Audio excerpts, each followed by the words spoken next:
عليكم ورحمة الله وبركاته. معكم النشرة الإخبارية لحزب التحالف الوطني المصري.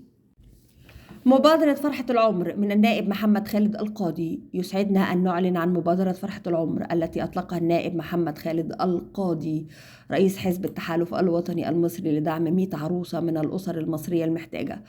الشروط: تخطي السن القانوني 18 عاما، لم يسبق لها الزواج، تقديم صورة من قسيمة الزواج عند الزواج، الأولوية لليتيمة الأبوين. هدف المبادرة توفير الفرحة والبهجة ل100 عروسة من الأسر المصرية والمحتاجة، مساعدتهم على تأسيس أسرهن وبدء حياتهن الجديدة بشكل لائق، تقديم الدعم والمساعدة لأسر الفتيات المحتاجة. للتقديم يمكنك التواصل مع مكتب النائب محمد خالد القاضي لمعرفة تفاصيل المبادرة وطريقة التقديم.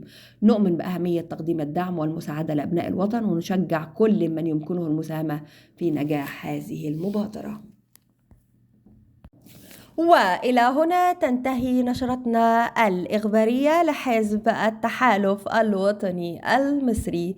دمتم سالمين، والسلام عليكم ورحمة الله وبركاته.